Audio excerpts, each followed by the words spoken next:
ધર્મ જ નહીં મહાધર્મ અને હિન્દુમાં પીર થઈને પૂજાણા ભગવાન રામદેવજી મહારાજ, જેનો પાઠ પુરાય, જેનો જ્યોતનો ધણી છે મારો રામદેવજી મહારાજો. ભક્તરાજ વજા બાપાએ જે રામા ધણીને સમેર્યો છે, જે ભગવાન રામદેવજી મહારાજની 12 બીજના ધણીની ઉપાસના કરી છે, અને એ 12 બીજનો ધણી શું કરી શકે એનો એક પ્રત્યક્ષ તમને ઘટનાનો દાખલો કહું મારા. માલદે રૂપાદેનો પ્રસંગ છે. માલદે કરીને એક રાજા હતો, એને 2 રાણીઓ હતી, રૂપાદે અને ચંદ્રાવલી. 2 રાણીઓ હતી એમની.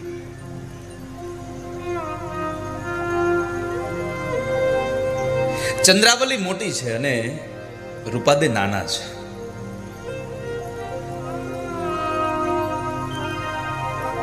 ચંદ્રાવલી હતી રાજઘરાણાની એક દીકરી હતી, એ કુંવરી હતી, એટલે કામકાજમાં થોડીક નિપુણ હતી.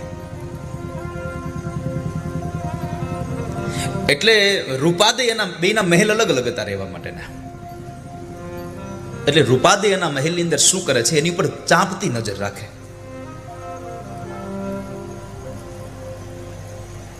એક વખતના સમયે સવારની અંદર રૂપાદે પોતાના મહેલના ઝરૂખામાં બેઠા છે, અને એ ઝરૂખામાં જ્યારે બેઠા હતા ત્યારે એક રસ્તો હતો ને એમાં નજર ગઈ એની. જે દાસી હોય એને એ સમયમાં બાનડી કહેવામાં આવતી. રાણી સાહેબાની બાનડી હતી એ, અને એ બાનડી પાણી ભરવા ગયેલી, પાણીના માટલા માથે લઈ અને આવે છે. ઘટના એ ઘટી કે જે માર્ગ ઉપરથી ઓલી બાનડી પાણીના માટલાઓ પોતાના માથા પર મૂકીને ચાલી આવે છે, એ સમયે